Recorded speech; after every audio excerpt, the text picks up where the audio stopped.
Good afternoon guys. स्वागत है आपका मेरे यूट्यूब चैनल आईसीटी सॉल्यूशन में। दोस्तों, आज हम करेंगे स्ट्रक्चर क्वेरी लैंग्वेज और उसका जो शुरू से टॉपिक है राइटिंग बेसिक एसक्यूएल स्टेटमेंट्स, वो आज हम करेंगे। तो देखिए, सबसे पहले आपको जब भी ओरेकल ऑन करना है तो स्टार्ट बटन पे क्लिक करेंगे, ऑल ऐप्स पे क्लिक करेंगे और ये जो ऑपरेटिंग सिस्टम है विंडो 11 है, तो इसके अंदर आप ऐसे ओपन कर सकते हैं। दूसरा है आपके पास जो भी विंडो 10 है, विंडो 8 है, विंडो 7 है, कोई भी ऑपरेटिंग सिस्टम है, तो आपको स्टार्ट बटन पे क्लिक करना होता है और वहाँ पे जो भी प्रोग्राम आपके ओपन आप वहाँ से करते हैं, ऑल प्रोग्राम में जाके वहीं पे आपको ओरेकल जो आपने इंस्टॉल करी होगी वहाँ पे आपको मिल जाएगी। तो ये विंडो 11 में इस तरह से आएगी। देखिए, ये आ चुकी है ओरेकल ओरा DB19 होम। ये ओरेकल 19 है, तो इसको ओपन करा। इस पे क्लिक करने के बाद देखिए एसक्यूएल प्लस जो है कमांड प्रॉम्प्ट, इसको हम ओपन करेंगे। इसको ओपन करने के बाद देखिए सबसे पहला जो स्टेप्स है हमारा वो है sys sys as sys DBA।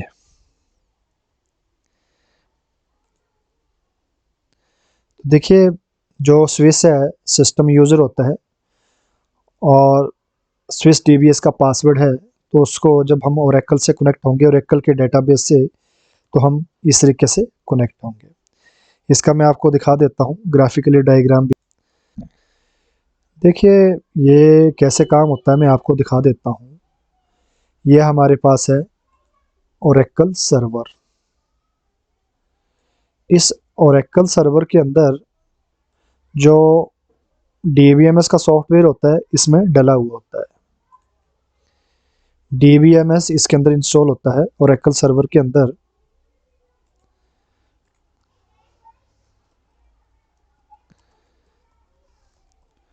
Oracle server के अंदर ये DBMS यहाँ पे डला होता है। और जो यूज़र है, काम करने वाले हैं, मान के चलिए ये हमारे यूज़र है, चाहे एक नेटवर्क से कनेक्ट है या डिफरेंट नेटवर्क से कनेक्ट है। मान के चलिए अभी ये एक नेटवर्क है ये, और ये 4 यूज़र है और ये यूज़र कनेक्ट है स्विच से।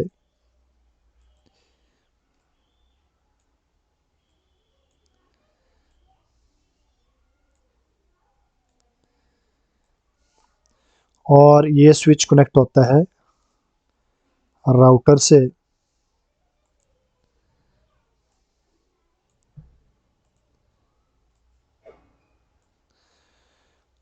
और ये फर्दर राउट कनेक्ट होता है इंटरनेट सर्विस प्रोवाइडर।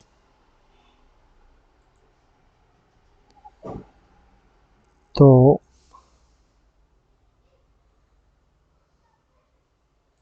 बीच में ISP आ जाता है और फर्दर फिर एक स्विच लगा होता है। मान के चलिए जो ओरेकल सर्वर है ये भी किसी राउटर से कनेक्ट होगा।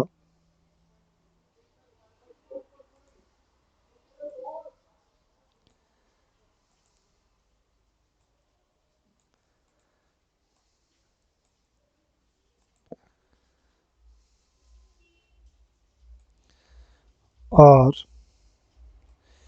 इस तरीके से देखिए अभी जो हम कनेक्ट हुए हैं, देखिए ये तो सिस्टम यूजर था। सिस्टम यूजर कौन सा होता है? देखिए, जो ओरेकल सर्वर है ना, ओरेकल सर्वर को भी एक्सेस करने वाला एक यूजर होगा। मतलब है तो ये भी एक कंप्यूटर है तो ये भी कंप्यूटर है। इसके अंदर जो ये ओरेकल सर्वर डला हुआ है, ओरेकल सर्वर मीन जो DBMS है वो इसके अंदर डला हुआ है। आपके इस CPU के अंदर डला हुआ है DBMS।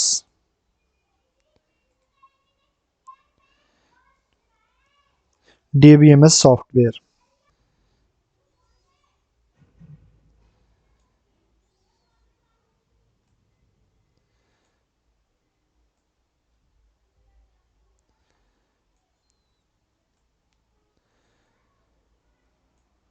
तो देखिए DBMS सॉफ्टवेयर इसके अंदर डला हुआ है। एक बार यहाँ स्विच से राउटर को भी कनेक्ट कर दिया मैंने।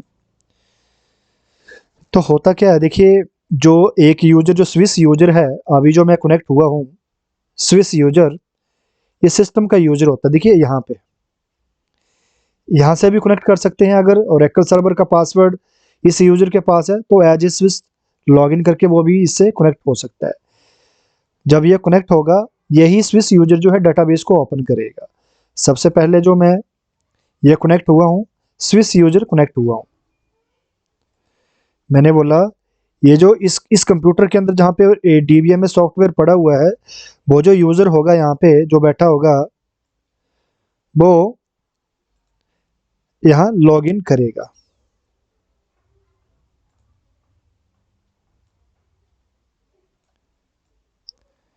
मान के चलिए ये यूजर है और ये स्विस यूजर है।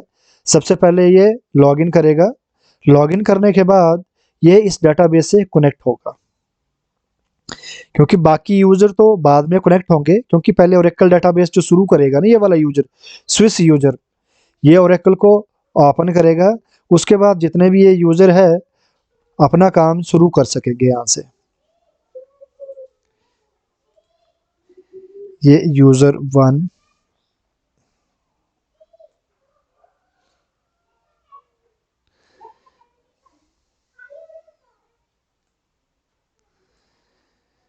देखिए ये यूजर 1 आ गया। ये यूजर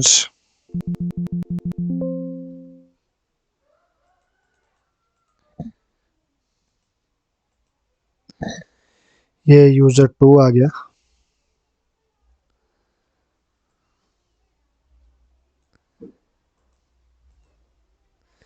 ये यूजर 3 आ गया और ये यूजर 4 आ गया। तो देखिए यूजर 1, यूजर 2, यूजर 3, यूजर 4 ये तभी ओरेकल डीबीएमएस को एक्सेस तभी कर पाएंगे जब ये स्विस यूजर ओरेकल सॉफ्टवेयर को, इस डेटाबेस को ऑन करेगा। वैसे तो ये 24 घंटे और 7 दिन ऑन रहता है ये सॉफ्टवेयर, बट कुछ चेंजेस जो करने होते हैं ना ओरेकल सॉफ्टवेयर के अंदर, तो ये जो स्विस यूजर है यही इसको कर सकता है। बाकी जो यूजर होता है ये क्या काम करेंगे, ब्राउजर, वेब ब्राउजर ओपन करके यहाँ से जो डाटा एंटर करते जाएंगे ना, वो आपके इस डीबीएमएस के अंदर स्टोर होता जाएगा। दूसरा यूजर क्या करेगा, अगर उस डाटा के अंदर कुछ चेंजेस करना चाहेगा तब वो अपडेट कर रहा होगा, तो डाटाबेस के अंदर अपडेट हो रहा होगा। तीसरा यूजर भी कुछ ना कुछ कर रहा होगा डेटाबेस के अंदर। इसी तरह चौथा यूजर भी कुछ ना कुछ कर रहा होगा। तो ये जो डीबीएमएस सॉफ्टवेयर होता है ना, यही सारी जो रिक्वेस्ट है यूजर की वो फुलफिल कर रहा होता है। एक यूजर क्या मांग रहा है, दूसरा यूजर क्या कर रहा है, तीसरा क्या कर रहा है, चौथा क्या कर रहा है। तो ये सारा का सारा जो काम है ये हमारा, ये डीबीएमएस काम करता है। जो डाटा आप इंसर्ट कर रहे हो, चाहे आप बैंक का एग्जांपल ले लो, अगर यहाँ पे बैंक के कर्मचारी काम कर रहे हैं तो डाटा यहाँ से डीबीएमएस से उठ के यहाँ पे इन यूजर के पास यहाँ पे आ रहा है। तो इस डीबीएमएस सॉफ्टवेयर का क्या काम है, ये जो हमारे यूजर होते हैं इनकी रिक्वेस्ट को सुनना और इनको डाटा प्रोवाइड करवाना। तो देखिए यही हम एसक्यूएल कमांड्स करेंगे। एसक्यूएल कमांड ही डीबीएमएस से डायरेक्ट इंटरेक्ट करवाती है। कैसे डाटा एक्सेस करके लाना है, कैसे डाटा मैनेज करना है, तो इसी के बारे में हम पढ़ रहे हैं, एसक्यूएल कमांड के बारे में। इस स्विस यूजर को आप स्विस डीबीए भी कह सकते हैं। जो डाटाबेस एडमिनिस्ट्रेटर होता है, वो जो आपका ओरेकल सर्वर में कनेक्ट, जो भी आपके चेंजेस एक्सेप्ट कर सकता है, वो है डीबीए, डाटाबेस एडमिनिस्ट्रेटर। कि यही डाटाबेस एडमिनिस्ट्रेटर अगर डाटाबेस के अंदर कुछ चेंजेस करने हुए तो वो डीबीए यूजर डाटाबेस के अंदर कर सकता है। बाकी जो यूजर है इनका काम है डाटा एंटर करना, डाटा मैनेज करना, मतलब डाटा इंसर्ट करना, डाटा अपडेट करना, इनका काम है। बट डाटाबेस के स्ट्रक्चर के अंदर कुछ चेंजेस करना हुआ तो जो डीबीए यूजर होता है, जो डाटाबेस एडमिनिस्ट्रेटर होता है, वही उसको कर सकता है। तो देखिए फिलहाल हम इससे कनेक्ट हो चुके हैं एसक्यूएल से। अब हमारा काम है, देखिए ये हमारा ओरेकल 19 है, तो इसके अंदर क्या होता है, हमें इसके अंदर जो बाय डिफ़ॉल्ट डाटाबेस होता है वो होता है हमारा कंटेनर डाटाबेस। तो सीवीडी रूट हमारा डाटाबेस है, तो हम क्या करेंगे ना, हम इससे कनेक्ट नहीं होंगे क्योंकि ये कंटेनर डाटाबेस होता है। हम जो ओरेकल 19 सी के अंदर जो काम करेंगे ना, उसके लिए हमें प्लगेबल डाटाबेस से कनेक्ट होना पड़ेगा। तो यहाँ पे कमांड चलाएंगे alter session set container equal to ORCL PDB। हम जो प्लगेबल डाटाबेस है उससे कनेक्ट होंगे, तो हमारा सेशन अल्टर हो गया। अब हम इसको इस डाटाबेस को ओपन करेंगे। जो अगली कमांड है वो है alter data base alter pluggable database open.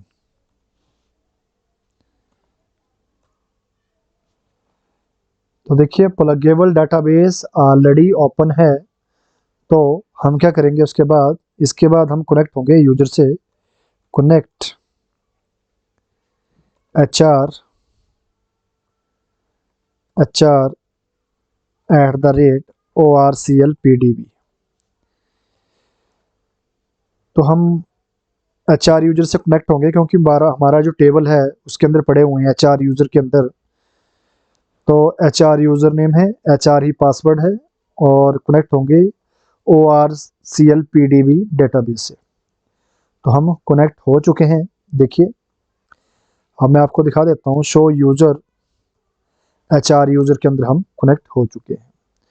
तो इसके अंदर हम सबसे पहले देखेंगे सिलेक्ट स्टार फ्रॉम टैब। इसके अंदर कितने टेबल है, इस यूजर के अंदर कितने टेबल हैं। तो इस वे में टेबल हमें साफ सही तरीके से समझ नहीं आ रहा है, तो हम क्या काम करेंगे, सेट लाइन साइज 400 कर लीजिए।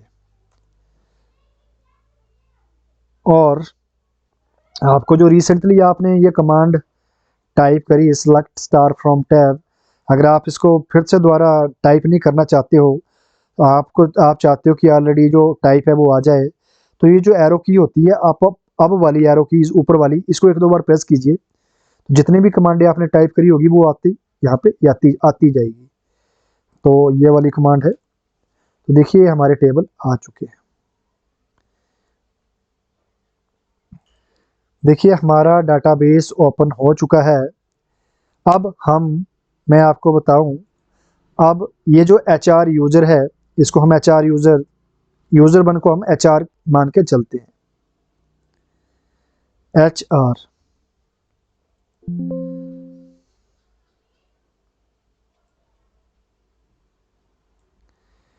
ये जो HR यूजर है ये डेटाबेस से कनेक्ट हो चुका है।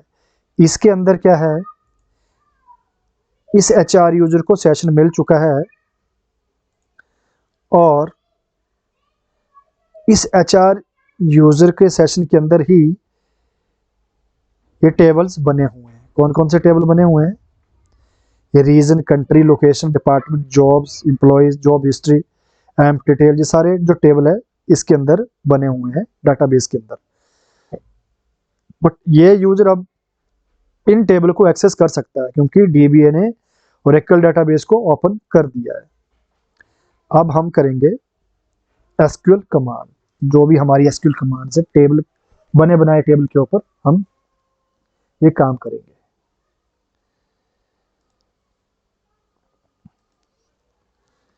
Writing basics SQL select statement.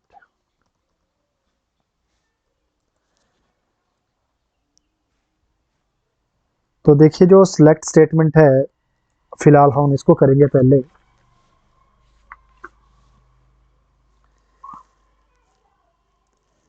देखिए अब इसमें से कोई भी टेबल हम ओपन कर सकते हैं। जो पहली कमांड है सिलेक्ट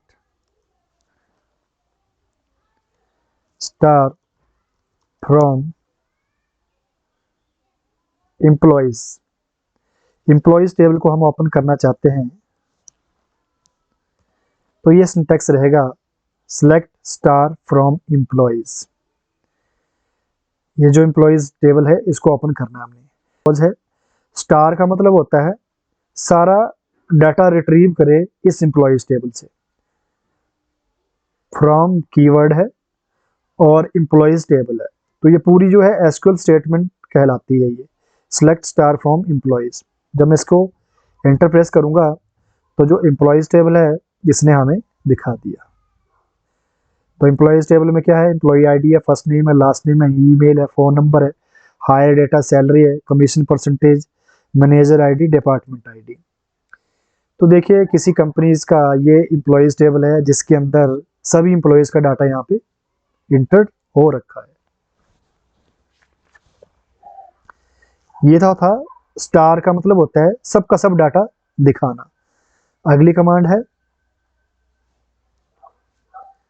सिलेक्ट। अगर आपको पूरा डाटा नहीं देखना है, मतलब ये सारा नहीं देखना है, सिर्फ फर्स्ट नेम, लास्ट नेम और ईमेल देखना है, तो उसके लिए क्या करेंगे, सिलेक्ट फर्स्ट नेम, नेम जैसा यहाँ पे दिया है वैसा आपको लिखना है। Select first name, last name, email from table name employee. देखिए ये पूरी जो है ये एसक्यूएल स्टेटमेंट कहला रही है। Select first name, last name, email from employees. मैंने फर्स्ट नेम देखना है, लास्ट नेम देखना है, ईमेल देखना है, किससे, एम्प्लॉयज टेबल से। देखिए यहाँ पे सिलेक्ट और ये जो फ्रॉम है ये कीवर्ड्स है, सिलेक्ट और फ्रॉम कीवर्ड्स है। First name, last name, email ये जो है एट्रीब्यूट है, first name, last name, email, और एम्प्लॉयज जो है टेबल का नाम है। तो पूरी जो पूरी है ये एसक्यूएल स्टेटमेंट कहला रही है। इसके बाद हम एंटर प्रेस करेंगे तो देखिए इसने डाटाबेस से क्या दिखाया, फर्स्ट नेम, लास्ट नेम और ईमेल इसने दिखा दिया। इसी तरह आप जो सिलेक्ट करके देखना चाहते हैं वो आप यहाँ से टाइप कर सकते हैं। अगर आप चाहते हैं कि यार ये क्लियर करना है आपने, तो आप इसको CLEAR क्लियर स्क्रीन पे क्लिक करेंगे। देखिए जो पहले यहाँ पे जो भी डाटा रिट्रीव हुआ था वो चला गया है, मतलब साफ होगी, क्लियर स्क्रीन होगी, सिर्फ एसक्यूएल का प्रॉम्प्ट दिखाई दे रहा है।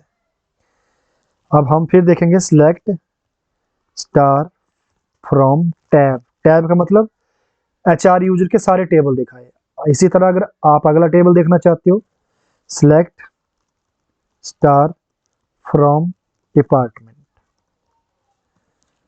तो डिपार्टमेंट्स टेबल का ये पूरा रिकॉर्ड आपको दिखाएगा। तो देखिए department ID, department name, manager ID और लोकेशन आईडी इसमें दिया हुआ है।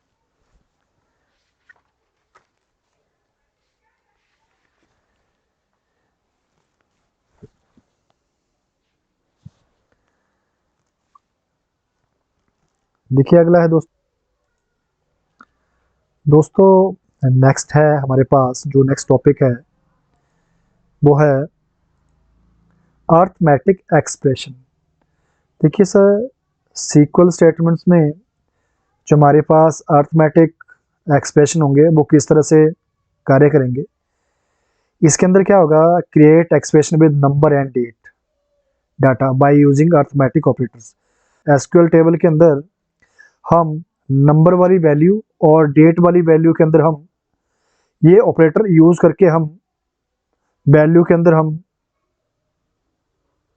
नंबर्स और जो डेट डाटा टाइप्स होते हैं, नंबर्स वाला डाटा और डेट वाला डाटा के अंदर हम ऐड सब्ट्रैक्ट, मल्टीप्लाई और डिवीजन के हम ये अर्थमेटिक एक्सप्रेशन हम यूज कर सकते हैं। तो चलिए आइए आपको दिखाते हैं। तो यूजिंग अर्थमेटिक हम देखिए सिलेक्ट लास्ट नेम, मैं फर्स्ट नेम भी ले लेता हूँ, first name comma last name, salary, salary plus 300 from employees. देखिए सिलेक्ट और फ्रॉम जो है कीवर्ड्स है, फर्स्ट नेम लास्ट नेम ये जो है हमारे एट्रीब्यूट है, और ये हमारा अर्थमेटिक एक्सप्रेशन है सैलरी प्लस 300। हमने बोला है कि जो सैलरी कॉलम है उसके अंदर 300 कर दे। तो देखिए एम्प्लॉयज टेबल में से फर्स्ट नेम दिखाया, लास्ट नेम दिखाया, और इनकी सैलरी प्लस करके दिखाई इसने। तो पहले कितनी सैलरी थी इसमें हम ऐड कर लेते हैं, ऐसे आपको क्लियर नहीं लगेगा पता, सैलरी भी कर लेते हैं ऐड पहले, सैलरी कॉमा। अब देखिए मैंने क्या करा, देखिए हमने ये एसक्यूएल स्टेटमेंट लगाई है select first name last name salary, उसके बाद हमने अर्थमेटिक एक्सप्रेशन यूज किया है सैलरी प्लस 300। ये सैलरी प्लस 300 आ गया है। जो सैलरी थी 24,000 थी, इसके अंदर जब हम अर्थमेटिक एक्सप्रेशन लगा रहे हैं तो सैलरी के अंदर 300 प्लस हो गया, तो 24,300 सैलरी इसकी बन गई है, 17,300 इसकी बन गई है। तो देखिए आप 300 प्लस हो चुका है जो इनकी सैलरी थी। तो ये सब आप अर्थमेटिक एक्सप्रेशन में कर सकते हैं। देखिए इसमें ऑपरेटर प्रेसिडेंस भी रखी गई है। ऑपरेटर प्रेसिडेंस का मतलब है, ऑपरेटर प्रेसिडेंस का मतलब है जो सबसे पहले प्रेसिडेंस मिलेगी वो मिलेगी मल्टीप्लाई और डिवीजन को, उसके बाद प्लस को, उसके बाद माइनस को। कहने का मतलब ये हुआ अगर मैं सैलरी प्लस 300 कर रहा हूँ, अगर मैं यहाँ पे सैलरी मल्टीप्लाई 300 प्लस 500 माइनस 2 करूँ या जो भी करूँ, यहाँ पे जो भी एक्सप्रेशन लगाऊँ, यहाँ पे तो सबसे पहले जो एक्सप्रेशन एग्जीक्यूट होगा वो होगा हमारा मल्टीप्लाई वाला, अगर तो मल्टीप्लाई पहले आया हुआ है। तो मल्टीप्लाई और जो डिवीजन है इनको फर्स्ट प्रायोरिटी है, जैसे बोर्ड मैथ्स में होता है ब्रैकेट ओपन डिवीजन मल्टीप्लिकेशन, इसी तरह इसके अंदर भी मल्टीप्लाई और डिवीजन को फर्स्ट प्रायोरिटी मिलेगी एक्सप्रेशन के अंदर, उसके बाद प्लस को, इसके बाद माइनस को। Operator of the same priority are evaluated from left to right. देखिए प्लस और डिवीजन जो है सेम प्रायोरिटी है, अगर सॉरी मल्टीप्लाई और डिवीजन को सेम प्रायोरिटी है, अगर डिवीजन पहले आ जाता है और मल्टीप्लाई बाद में आता है तो डिवीजन को फर्स्ट प्रायोरिटी मिलेगी। तो ये डिपेंड करता है दोनों में से पहले क्या लगा हुआ है। तीसरा है parenthesis are used to force priority evaluated and to clarify statement. अगर इसके अंदर हम पैरेंथेसिस यूज कर लेंगे ना, पैरेंथेसिस लगा के, पैरेंथेसिस के अंदर हम बेशक अगर माइनस वाली स्टेटमेंट पहले ले लेंगे तो सबसे पहले जो प्रेसिडेंस मिलेगी वो माइनस वाली एक्सप्रेशन को मिलेगी। कहने का मतलब आप समझ रहे होंगे, अगर ब्रैकेट में हम जो भी एक्सप्रेशन लगा लेंगे चाहे वो लास्ट प्रायोरिटी के हैं तो वो सबसे पहले एग्जीक्यूट होंगे, अगर आपने जो भी यहाँ पे अर्थमेटिक एक्सप्रेशन यहाँ पे लगाया होगा। तो चलिए आपको करके दिखा देते हैं।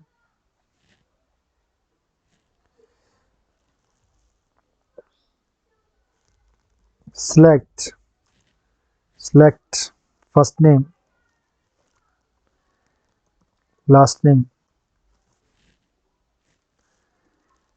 सैलरी, फिर 12 multiply salary plus 100 from employ. देखिए सिलेक्ट और फ्रॉम जो है कीवर्ड है, फर्स्ट नेम लास्ट नेम जो है ये हमारे एट्रीब्यूट है, मतलब ये जो कॉलम होते हैं ये है, सैलरी मल्टीप्लाई ना सॉरी 12 मल्टीप्लाई सैलरी प्लस 100 ये अर्थमेटिक एक्सप्रेशन है, और एम्प्लॉयज़ टेबल है। तो देखिए यहाँ पे क्या है, ये पहले तो सैलरी से मल्टीप्लाई करेगा, उसके बाद उसमें 100 प्लस कर देगा। देखिए इसने फर्स्ट नेम दिखाया, लास्ट नेम दिखाया, सैलरी क्या थी 24,000 थी। तो देखिए अगला जो एक्सप्रेशन लगाया था हमने 12 मल्टीप्लाई सैलरी प्लस 100। तो देखिए ये जो मल्टीप्लाई वाली जो प्रेसिडेंस है ना, इसको प्रेफरेंस मिलेगी जहाँ पे मल्टीप्लाई पहले लगा हुआ है। तो पहले ये मल्टीप्लाई करेगा सैलरी को, तो 24,000 को 12 से मल्टीप्लाई हुआ, फिर उसके बाद प्लस होके ये वैल्यू निकल के आई 28,000 बनता है। 24 को मल्टीप्लाई करेंगे, 24,000 को मल्टीप्लाई करेंगे 12 से, तो 28,000 नहीं सॉरी 2,88,000 बनता है। उसके बाद क्या हुआ, प्लस 100 जो है इसमें प्लस हो गया। इसी तरह सबके अंदर ऐसा हुआ है। तो आप यहाँ पे देख सकते हैं। देखिए अब पैरेंथेसिस लगा के देखिए हम आपको दिखाते हैं। Select first name, first name, last name, salary. अब देखिए मैंने क्या करा, 12 multiply salary, salary plus 100 from employ. देखिए आप देखिए वही सिलेक्ट और फ्रॉम जो है कीवर्ड है, फर्स्ट नेम लास्ट नेम जो है ये एट्रीब्यूट है, और ये एक्सप्रेशन है हमारा अर्थमेटिक एक्सप्रेशन है। इस अर्थमेटिक एक्सप्रेशन में हमने देखिए पैरेंथेसिस लगा के हमने जो ऑपरेटर प्रेसिडेंस है, सबसे प्रेफरेंस हमने इसको दी है सैलरी प्लस 100 को। ये क्या काम करेगा, पहले एंटर करके दिखा लेता हूं।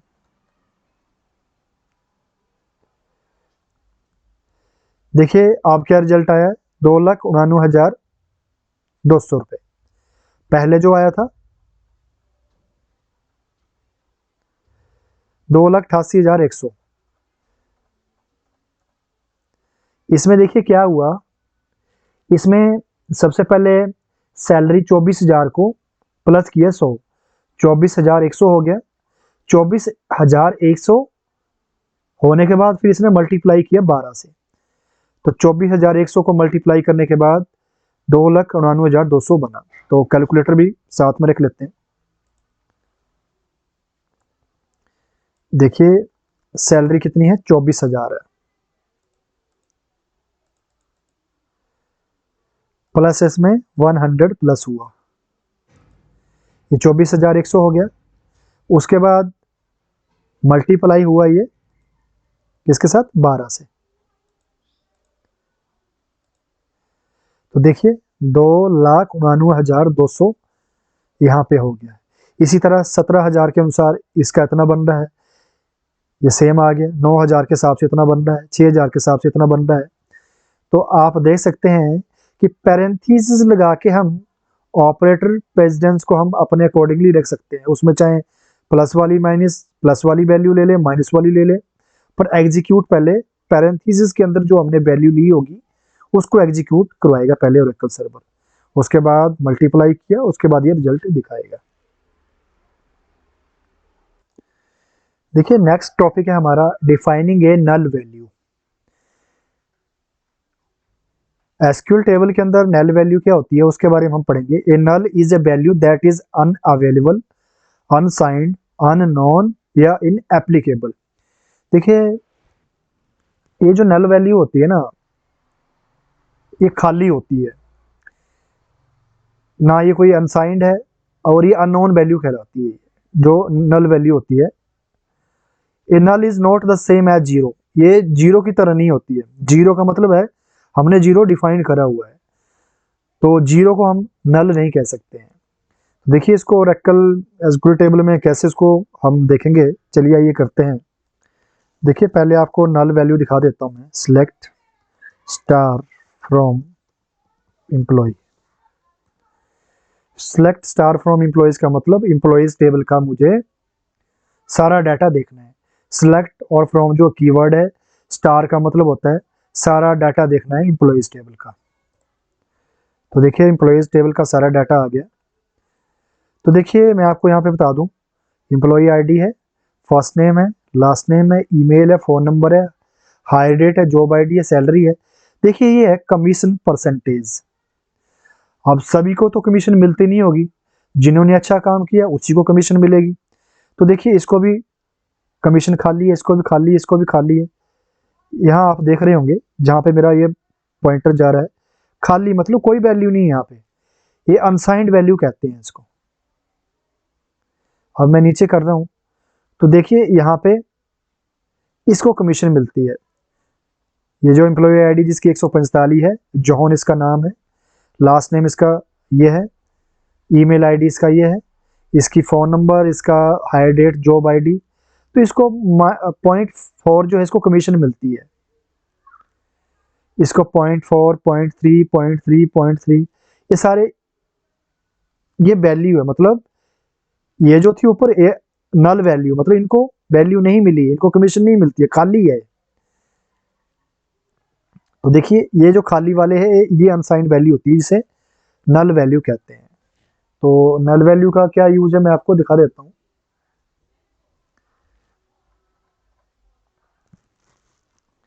सिलेक्ट लास्ट नेम,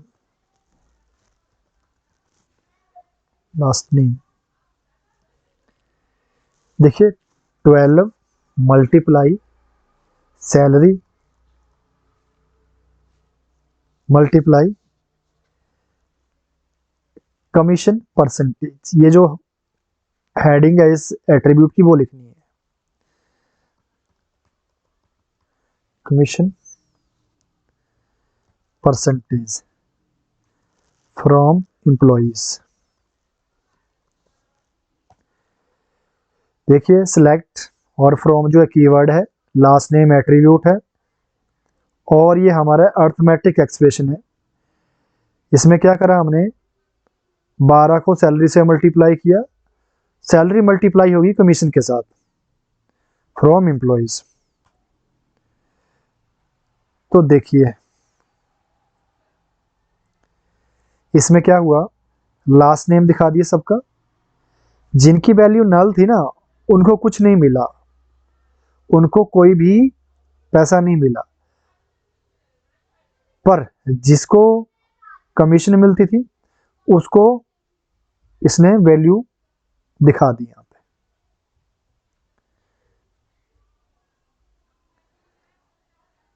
देखिए कहने का मतलब यह है कि जब कमीशन से हम मल्टीप्लाई करते हैं ना, सॉरी जब हम नल वैल्यू से मल्टीप्लाई करते हैं तो वैल्यू नल ही आती है, खाली आती है।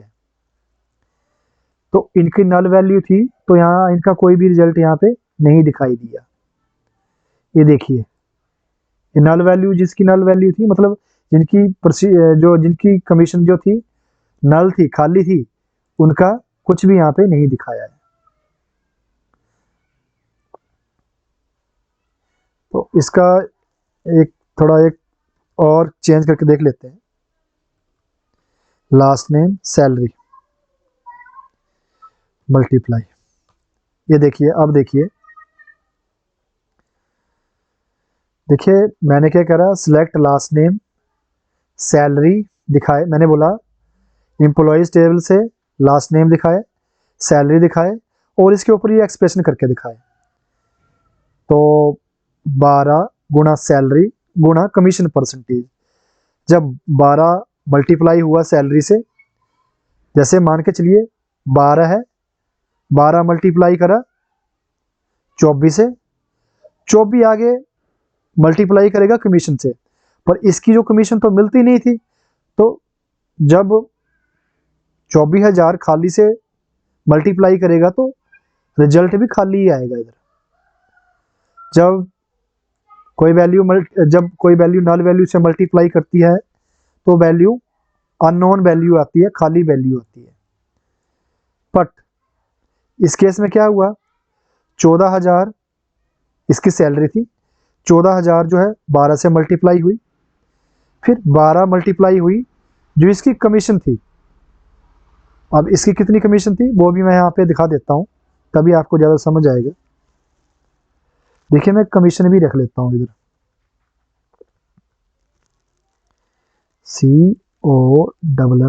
COMMISSIO कमीशन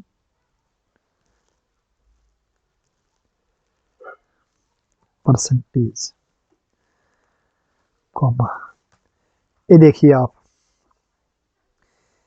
इसकी कमीशन थी 0.4, तो 12 मल्टीप्लाई 14,000 और 0.4 से मल्टीप्लाई हुआ, तो यहाँ पे करके देख लेते हैं।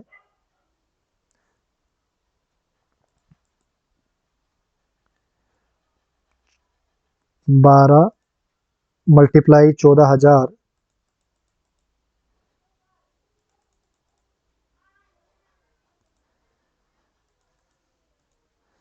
फिर मल्टीप्लाई किससे, 0.4 से, 0.4, तो देखिए 67,200 वैल्यू इसकी बन रही है। 0.4 की इसको कमीशन मिलती है, तो इस हिसाब से इसका रिजल्ट, इसकी वैल्यू यहाँ पे दिखा दी। इसी तरह 0.3 के हिसाब से इतनी वैल्यू आ रही है, 0.3 के हिसाब से इतनी वैल्यू आ रही है, तो आप यहाँ से देख सकते हैं। तो ये स्टेटमेंट थी null value in arithmetic expression, कि नल वैल्यू का यूज अर्थमेटिक ऑपरेशन में किस तरह से हम कर सकते हैं।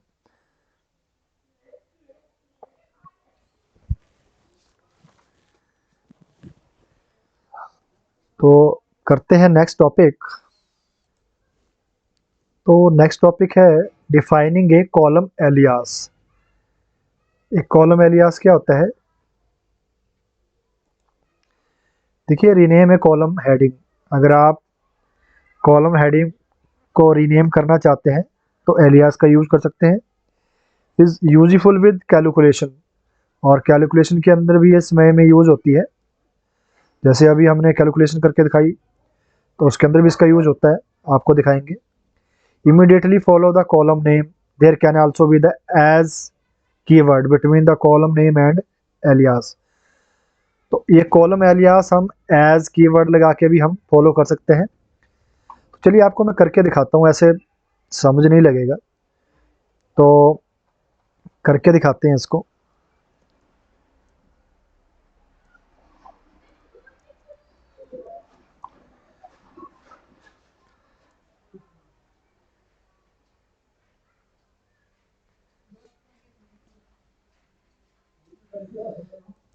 देखिए select last name as name, commission percentage comm from employees. देखिए सेलेक्ट और फ्रॉम जो कीवर्ड है, लास्ट नेम क्या है, हमारा एट्रीब्यूट है जो हम यहाँ पे दिखाना चाहते हैं। एज भी कीवर्ड है, मतलब हम लास्ट नेम की जगह हम जब डिस्प्ले हो तो नेम हो, तो हम ये एज कीवर्ड यूज कर रहे हैं। एज कीवर्ड है और जो नेम हमारा डिस्प्ले हो उसको दिखाएंगे हम। इसी तरह कमीशन परसेंटेज भी हमारा एट्रीब्यूट है, और कमीशन परसेंटेज को वो कॉम करके दिखाए। COMM, अच्छा यहाँ पे डबल एम लगना था, तो मैंने यहाँ पे एक ही एम लगाया है। तो देखिए इसका जो लास्ट नेम एज नेम, तो लास्ट नेम को इसने नेम करके दिखा दिया, क्योंकि यहाँ पे एज कीवर्ड यूज हुआ है। इसी तरह कमीशन परसेंटेज हमने यहाँ पे दिखाने को कहा था, बट हमने इसके आगे इमीडिएटली स्पेस के बाद हमने कॉम लिख दिया था। तो दूसरा तरीका ये है, हम अलियास को इस तरह से भी लिख सकते हैं, फ्रॉम एम्प्लॉयज, फ्रॉम जो है एम्प्लॉयज टेबल से। सिलेक्ट और फ्रॉम जो कीवर्ड है, लास्ट नेम एट्रीब्यूट था, बट लास्ट नेम की जगह हमने नेम करके दिखाया है, तो ये हमने ये एलियास यूज कर लिया। कमीशन परसेंटेज का जो एलियास है वो कॉम हमने रखा है, तो यहाँ पे इसने दिखा दिया है। नेक्स्ट एग्जांपल करके दिखाते हैं। सिलेक्ट लास्ट नेम, हम इस तरीके से भी एलियास हम रख सकते हैं। लास्ट नेम, नेम, फिर कॉमा, सैलरी मल्टीप्लाई 12, और इसका एलियास हम इस तरीके से रख सकते हैं,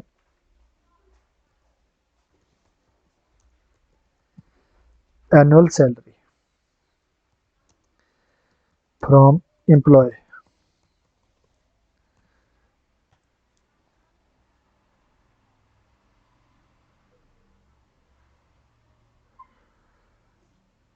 तो देखते हैं यहाँ पे इसने एरर दिखाई है, ओरा 00904 एनुअल सैलरी के ऊपर इसने एरर दिखाई है। तो देखते हैं क्या है।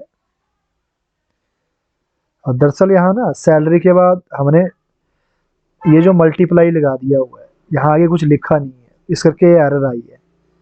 तो हम सैलरी को मल्टीप्लाई 12 के साथ कर रहे हैं। दरअसल यहाँ पे नंबर लॉक ऑफ है, इस करके यहाँ पे टाइप हुआ ही नहीं, तो मैंने 12 लगा दिया। तो देखिए अब आ गया। देखिए हमने क्या कहा, सिलेक्ट लास्ट नेम, और हम एलियास को डबल कोट्स में भी दिखा सकते हैं। सिलेक्ट लास्ट नेम, और भाई लास्ट नेम का चेंज करके दिखा दिया हमें नेम। तो ये देखिए नेम, तो यहाँ पे एलियास नेम हो चुका है। इसी तरह ये अर्थमेटिक एक्सप्रेशन में भी एलियास यूज हो सकता है, हमने यहाँ पे पढ़ा भी था। इज यूजफुल विद कैलकुलेशन, तो कैलकुलेशन के अंदर इस तरह ये यूजफुल हो रहा है। देखिए सैलरी मल्टीप्लाई 12 हमने करा, और दूसरा वे है एलियास को लगाने का डबल कोट्स में और एनुअल सैलरी।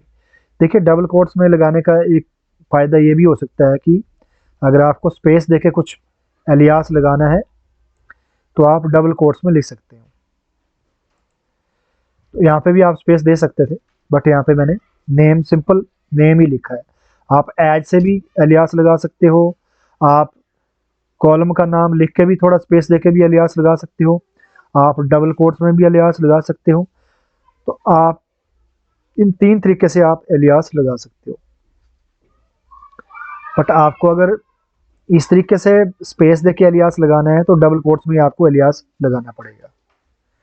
तो देखिए नेम और एनुअल सैलरी नाम चेंज हो चुका है।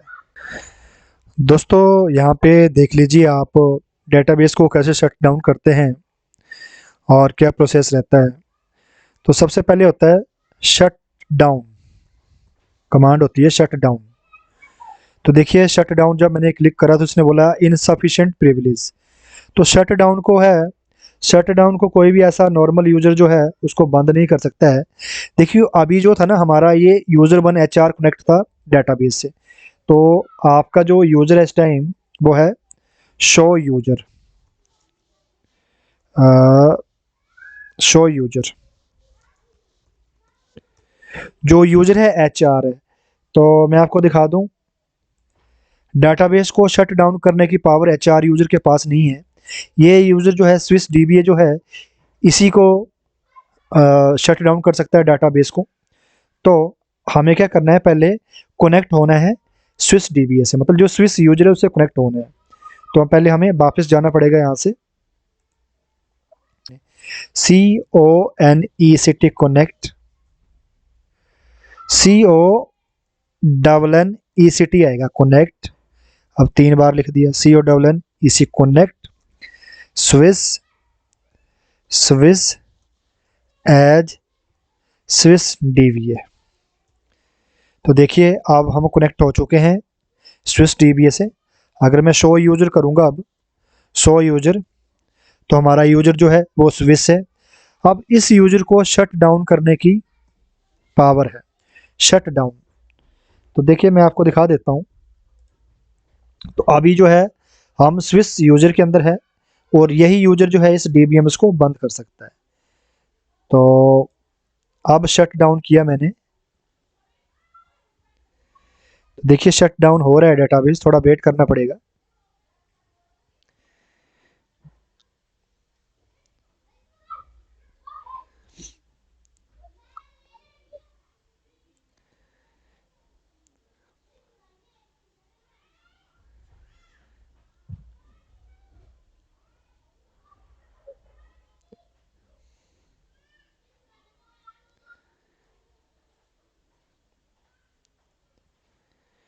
तो देखिए डाटाबेस क्लोज्ड हो चुका है, डाटाबेस डिसमाउंटेड हो चुका है। अभी फाइनली ये पूरा बंद नहीं हुआ है, अभी हम वेट करेंगे इसका।